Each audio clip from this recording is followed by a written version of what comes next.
It's wonderful to be with you. It's good to be in Copenhagen. I apologize in advance if you are receiving translation because I feel like there are moments when the translator's literally just going to say, I'm not sure what he said.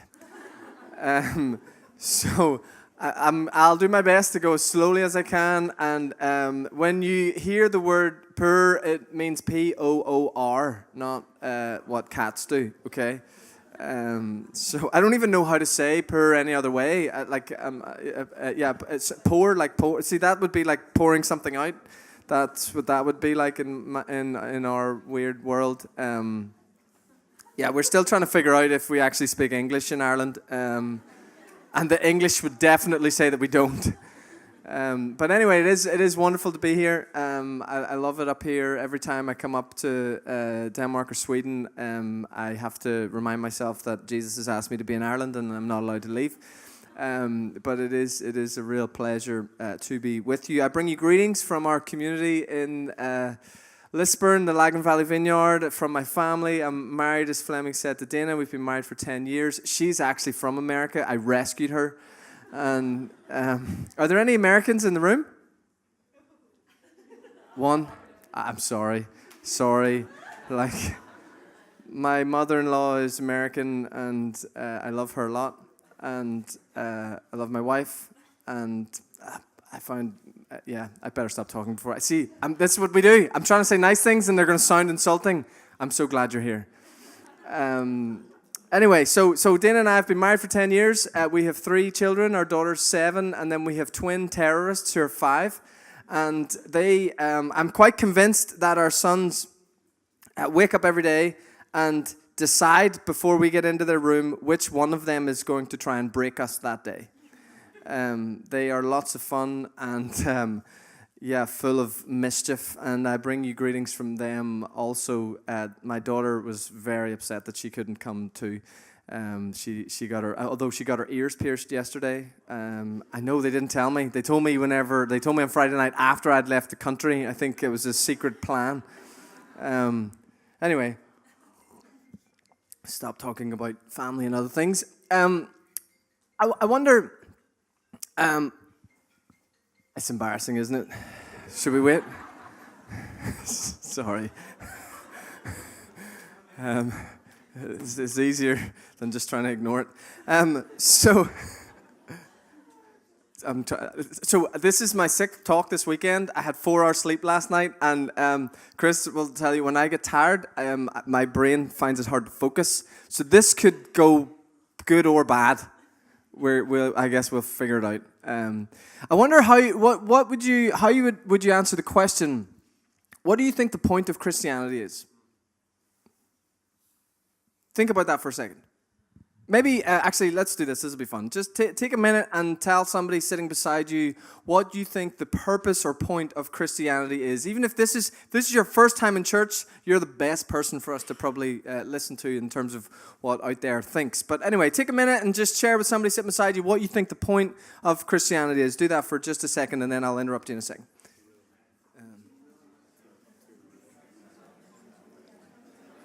Really quickly, don't go too deep. Right answer. Right answer.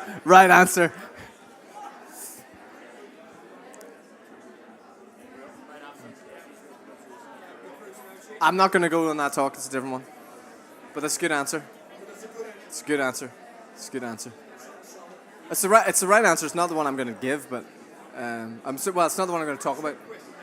Kind of. Yeah, there's like 20, but maybe more. I don't know. Okay.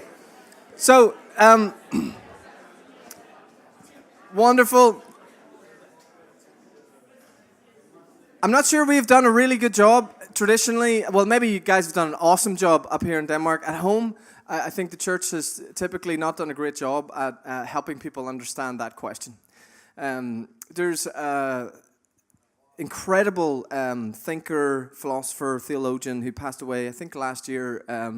He was from the States, called Dallas Willard. And Dallas Willard said this. He said, "There is no problem in human life that apprenticeship to Jesus cannot solve." That's a pretty big claim, right? There is no problem in human life that apprenticeship to Jesus cannot solve. And I think Dallas understands something that is critical for us to grasp, that Christianity fundamentally is about apprenticeship to Jesus.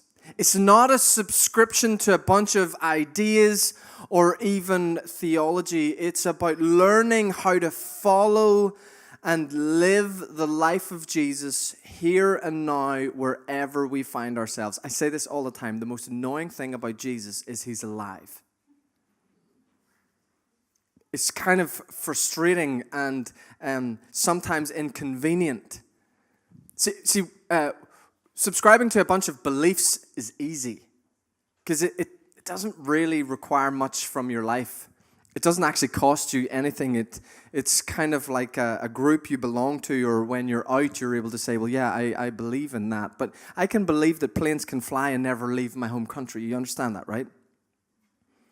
Like belief is kind of important, but it's not dynamic or active.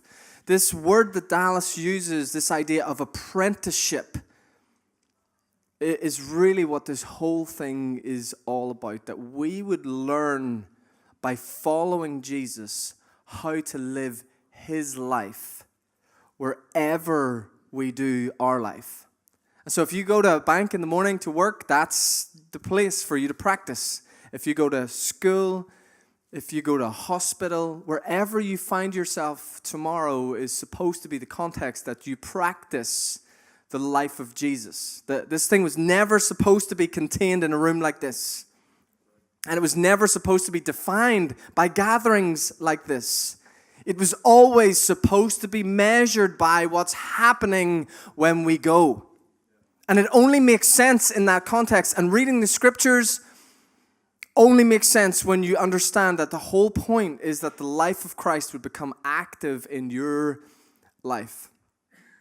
Fundamentally, the Christian life is about apprenticing yourself to Jesus. But the problem with almost all things Christian is that there is so much assumed because of years of familiarity, even in our post-Christian, secular, Western culture.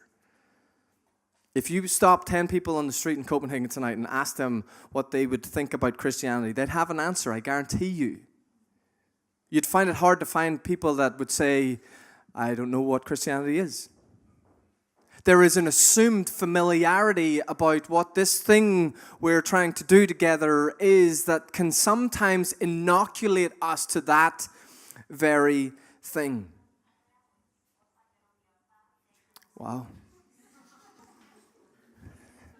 That's interesting. It's not helping my focus. I'm just joking.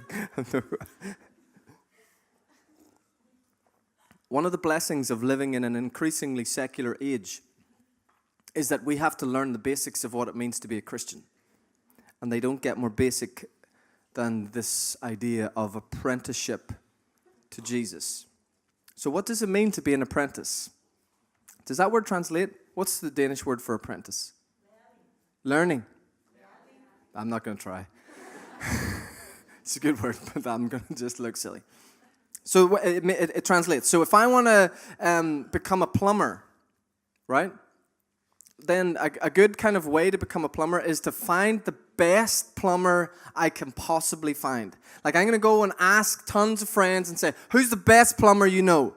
And if 3 or 4 of my friends say the same guy, I'm going to go to that guy and I'm going to say, can you teach me how to be a plumber? And what I really hope that guy doesn't do is give me a book and say good luck. That's sometimes what we do, right? What I hope, and if this master plumber understands plumbing, what he will do is he'll say something like, well, come on, follow me. Come with me. Watch how I do it, and I'll give you little jobs, and hopefully you won't make too much of a mess, and if you do, well, I'll have to clean that up, and as you get good at little jobs, I'll give you bigger jobs, and bigger jobs, and bigger jobs, until one day, the master plumber will hopefully turn around and say, you're ready. Off you go. You're now a plumber. That's what apprenticeship looks like.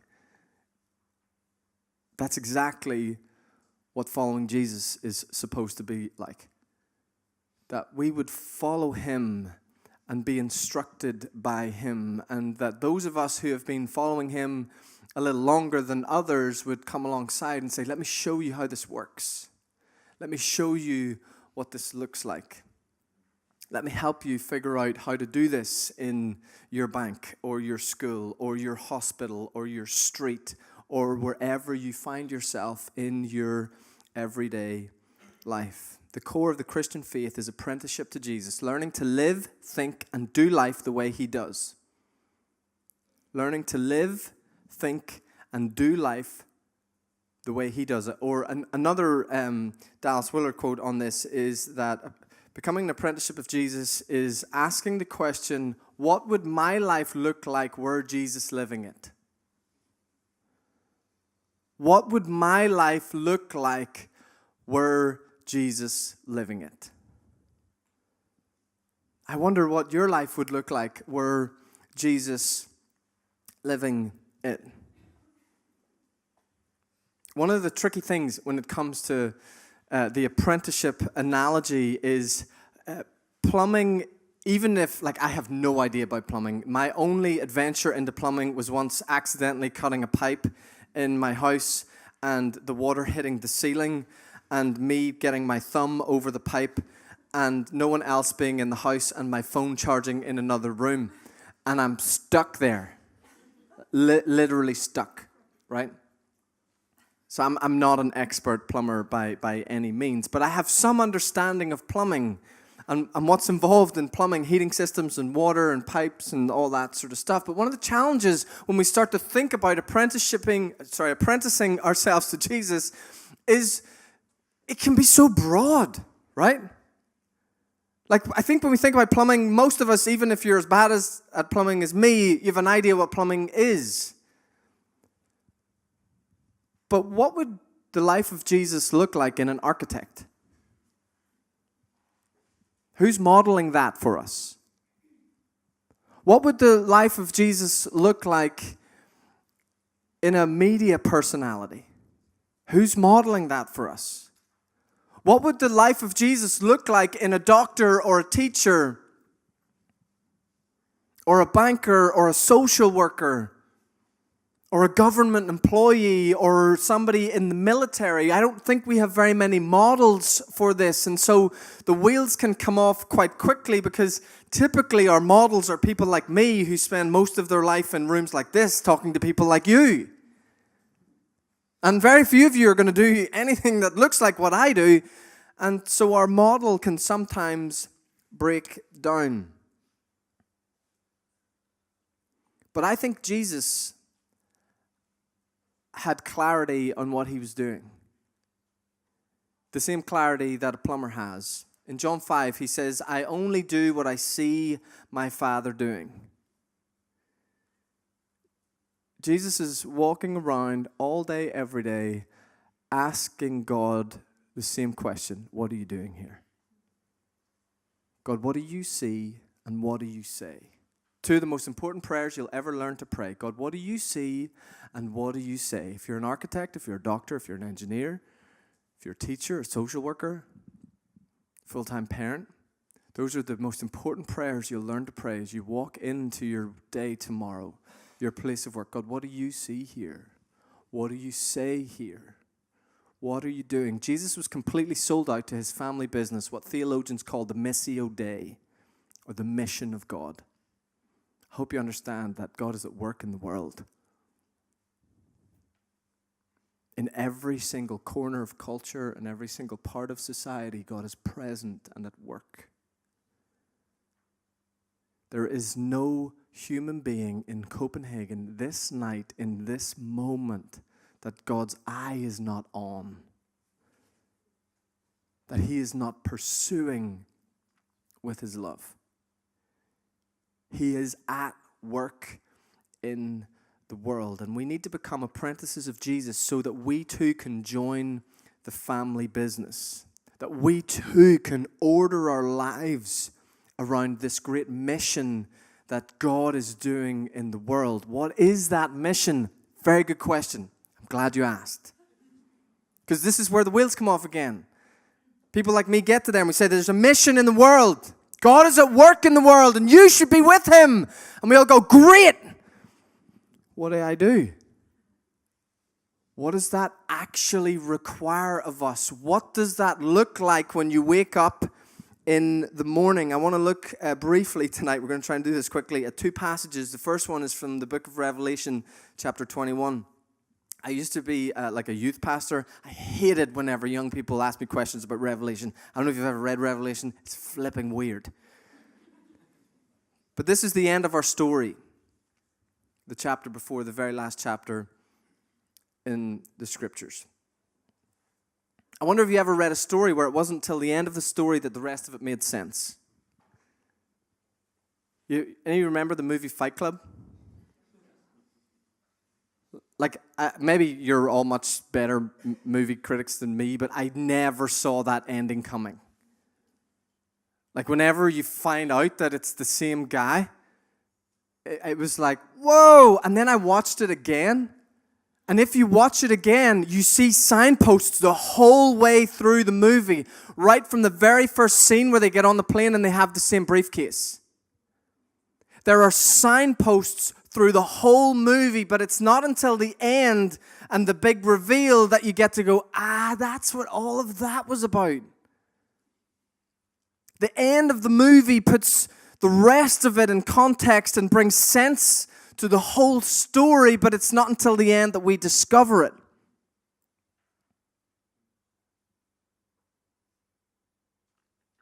Let me read you the end of our story, or at least some of the end of our story. Revelation chapter 21. It says, "Then I saw a new heaven and a new earth. For the first heaven and the first earth had passed away, and there was no longer any sea. I saw the holy city, the new Jerusalem, coming down out of heaven from God, prepared as a bride, beautifully dressed for her husband. And I heard a loud voice from the throne saying, 'Look, God's dwelling place is now among the people. And he will dwell with them, they will be his people, and God himself will be with them and be their God. He will wipe every tear from their eyes. There will be no more death or mourning or crying or pain, for the old order of things has passed away.' And he who was seated on the throne said, 'I am making everything new.' Then he said, 'Write this down, for these words are trusty and true.'" This is the end of our story. The big reveal about what God has been doing ever since the moment in the garden in Genesis 3. Everything moving towards a moment when God remakes everything and makes his dwelling among us. I don't know what it's like up here in Denmark, but at home we have been infected with this idea that the whole point of the Christian faith and the gospel is that we would go to heaven when we die. It's not the end of the story.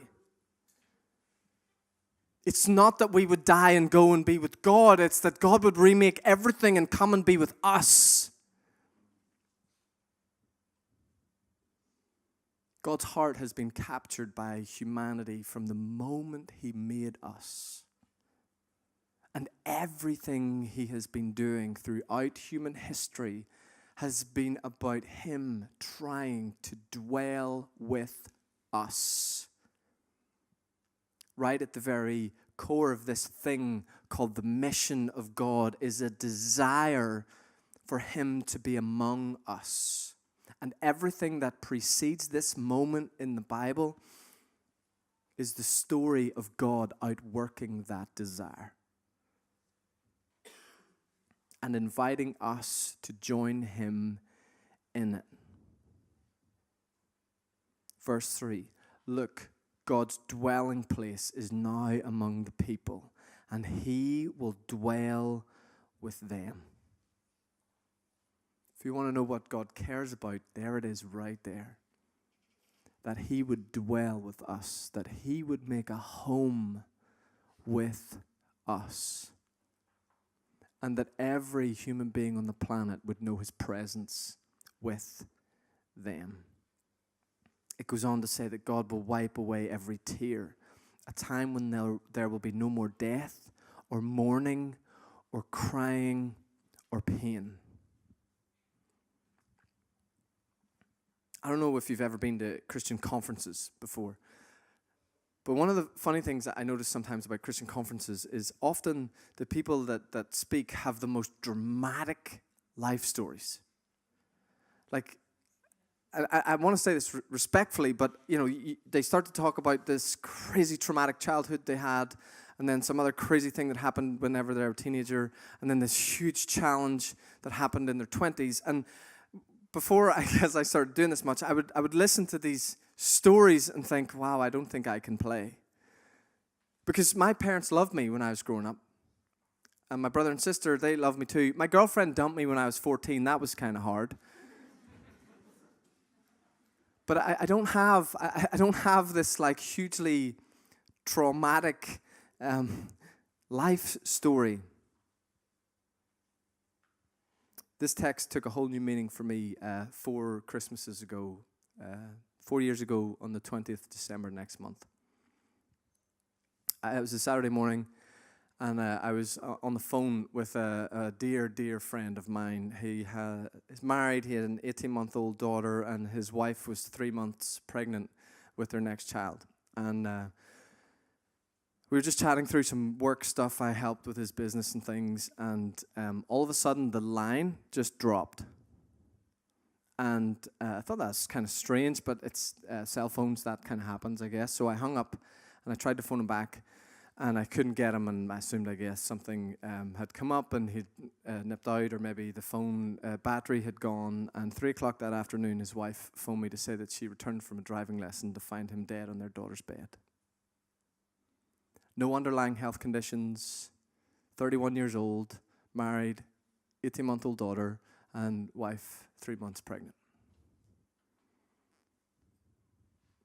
About 4 days later, standing at his funeral, similar shaped room to this, I was over there, and Connie, his wife, was about here. And we were doing our best to worship Jesus.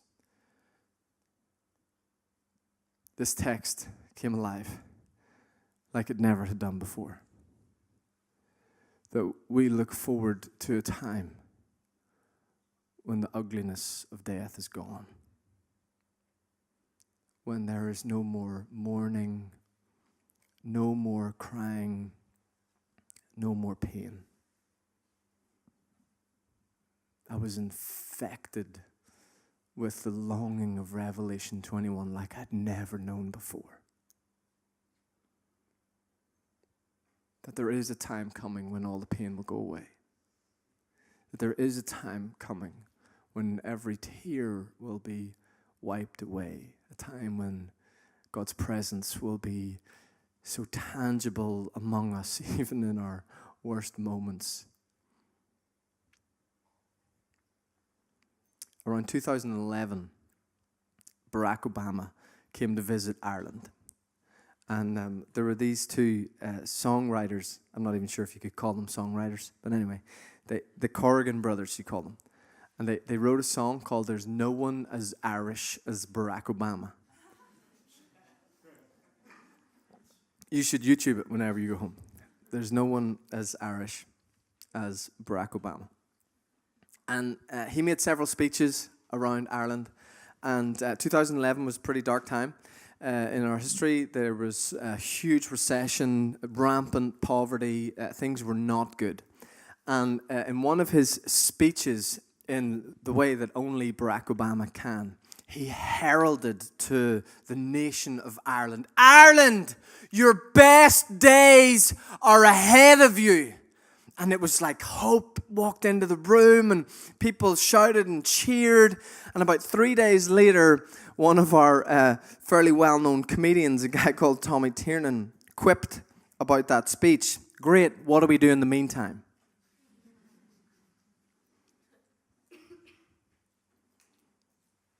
It's an appropriate question to ask of Revelation 21.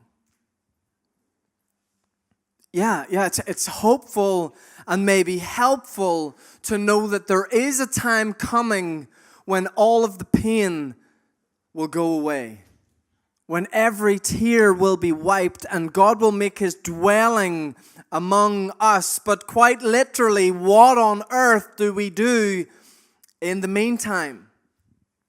What do we do while we wait? Revelation 21 verse 1 says, "Then I saw a new heaven and a new earth. For the first heaven and the first earth had passed away, and there was no longer any sea." Is it just me, or do any of the rest of you find the ending of that verse a little bit weird? Then I saw a new heaven and a new earth, for the first heaven and the first earth had passed away. Like, that's poetic and beautiful, and a little confusing. What's that going to look like? I have no idea, but it sounds cool, right? But then the last bit is weird.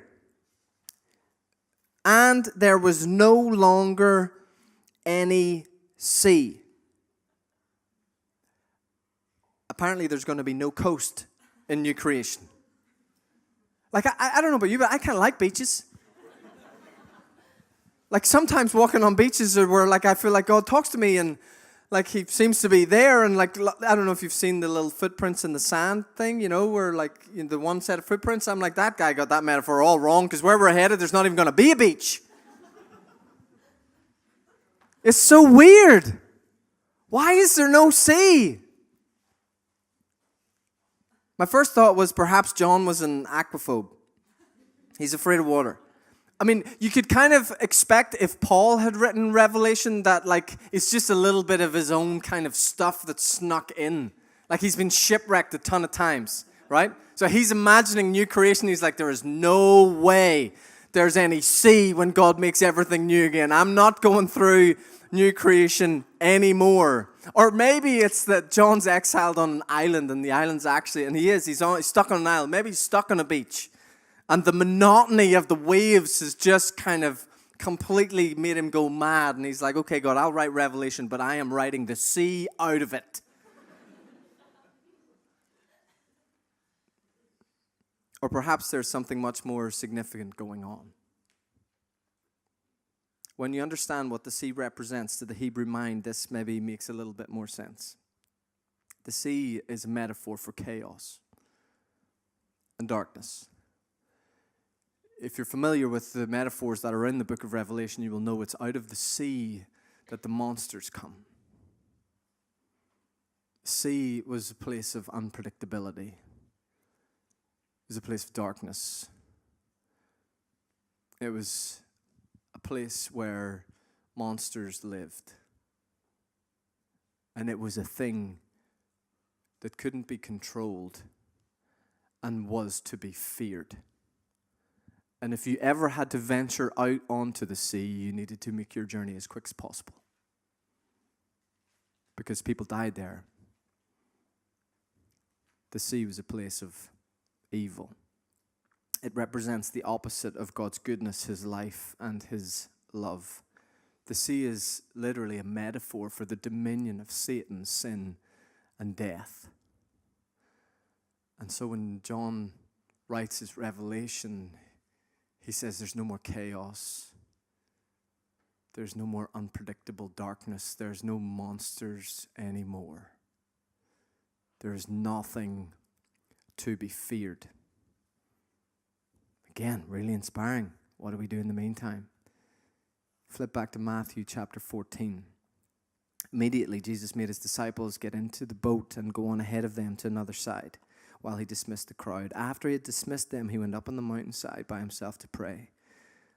Later that night, he was there alone, and the boat was already a considerable distance from the land, buffeted by the waves because the wind was against it.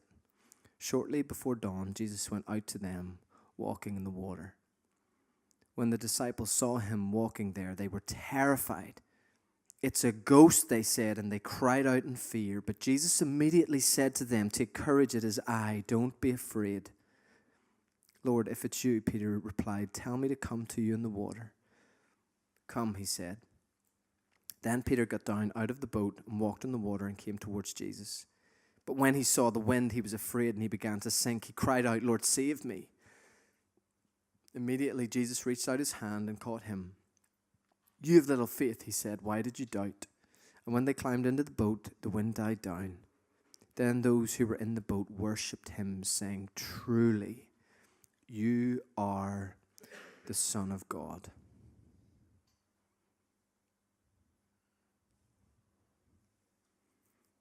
The reason, when you understand what the sea represents, again, this story makes a whole lot more sense.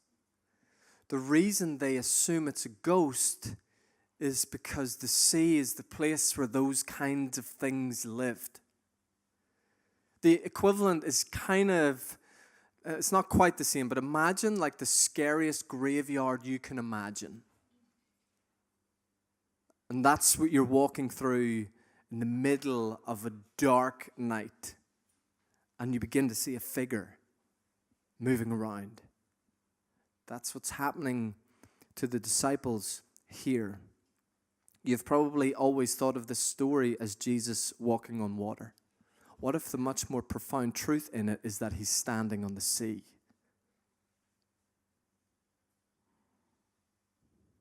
Jesus, in this moment, becomes the physical embodiment of a spiritual reality. Christ having dominion over Satan, sin, and death. The kingdom of God alive on earth. Satan, sin, and death quite literally under his feet.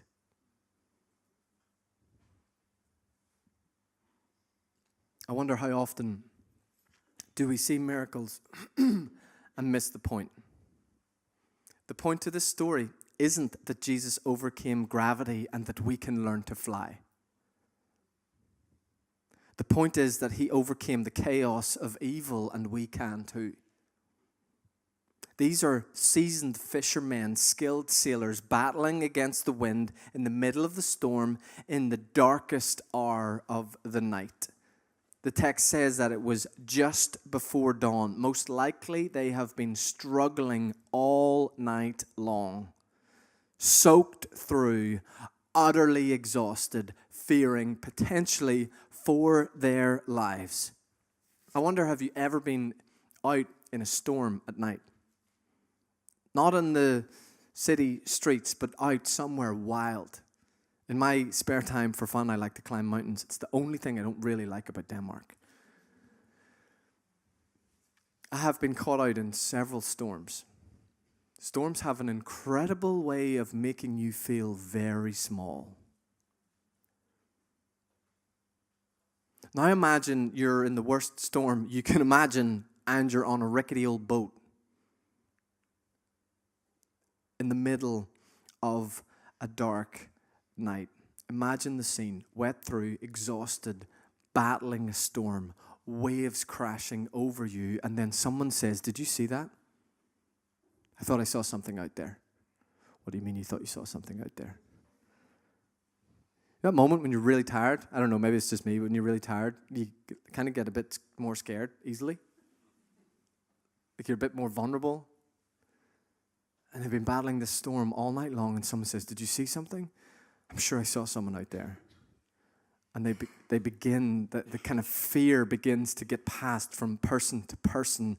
Someone's probably going, "Don't be stupid, we're just tired." And then they see it again. And between the waves, there's definitely somebody out there. And it looks like they're walking in between the waves. The text says that they are terrified. Remember, this is what culturally they are most afraid of. Monsters emerging from the sea. And for a moment, they think they're living a nightmare. These grown men, hardened sailors, the text says, cry out in fear. You ever heard a grown man cry out in fear? I haven't. Most of us try not to do that. It says that they cry out in fear. And then a voice comes through the sound of the wind and the crashing waves. And the voice is familiar, but it's utterly surprising. And it says, "Take courage, it is I, don't be afraid." I wonder, did that scare them more? Ever notice that? Voice of God is a scary thing. It's a loving thing, but when you hear God, can often be a scary experience. And in the midst of this crazy scene, the voice of Jesus comes to them. Take courage. It is I. Don't be afraid. I want you to imagine for a moment, bring to the front of your mind the thing in your life that you're most afraid of. It's maybe not a usual exercise for a Sunday evening in church. I'm serious. I'm not going to ask you to share it with anybody. Bring to your mind right now the thing that you're most afraid of.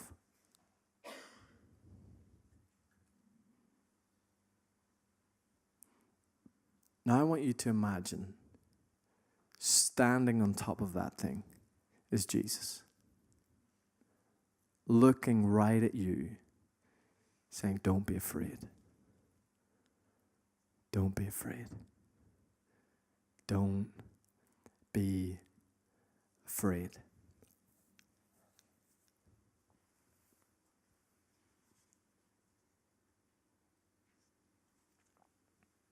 Verse 28. Peter opens his mouth and speaks back to the wind. Lord, if it's you, Peter replied, tell me to come to you on the water. And Jesus looks back and says, well, come on then. Just place yourself in that boat for a second. Not as Peter. I'm not sure any of us are that mad. Just as one of the other guys. Just imagine that moment. Like you're not sure if it's Jesus. Why does Peter ask that question that way? Lord, if it's you, tell me to come. Peter understands apprenticeship. You see, in the rabbinical model of this day, right? Jesus was rabbi. There were lots of other rabbis. And when a rabbi invited someone to come and apprentice themselves to him, he wasn't saying that you can learn to believe what I believe. Or you can learn to know what I know. That's not what discipleship was all about. When a rabbi said, hey, come and follow me, what he was saying was, I believe that you have what it takes to learn to live my life. That everything that's available to me will become available to you. That's the point of discipleship. That's what apprenticeship is all about. Peter understands that. And so he says, if you're my rabbi, tell me to come. Because I know that everything that's available to you is available to me. So if it's really you, tell me to come. And Jesus says, come on then. Not only is Jesus standing on the sea, he invites those who follow him to join him there. He invites us to join him there. The sea represents all that is broken in our city, all that's broken in our communities, disconnection with God, relation breakdown in our lives and our families, fear, insecurity, loneliness, debt, unemployment, addiction, depression, suicide, greed, the oppression and exploitation of the poor.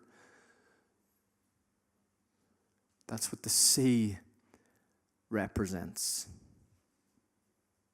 All of the evil and ugliness of the world is being made new. And we are not supposed to be passively waiting for some future moment when it becomes a reality. We are to apprentice ourselves to Jesus and learn how to demonstrate his present rule and reign over those things here and now. The Christian life makes no sense any other way.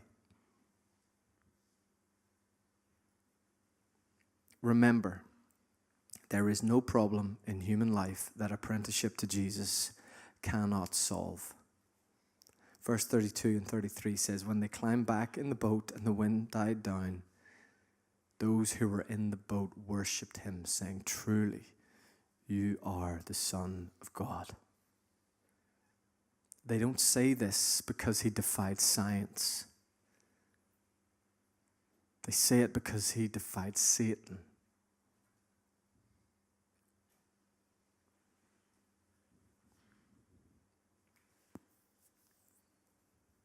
Sounds obvious, but you can't stand in the sea naturally.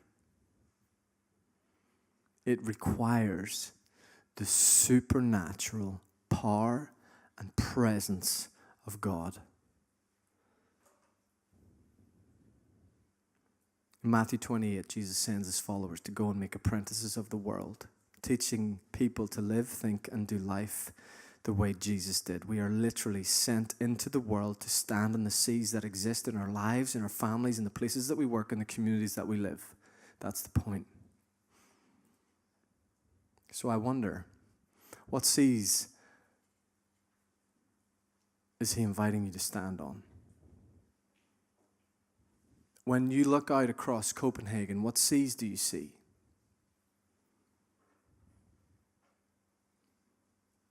And can you see him standing on them saying, come, come, come. Last year in Northern Ireland, the number of domestic abuse cases reported was the highest on record. There were over 30,000 cases reported, and we know that that is only a fraction of the amount of domestic abuse that's actually going on. From the very beginning of our church plant 6 years ago, we felt like God was speaking to us about domestic violence in our city. There was 8 of us in a living room, and we could see Jesus standing on that sea. We had no idea what it even looked like to get out of the boat. So we just began to pray and talk and dream and pray and talk.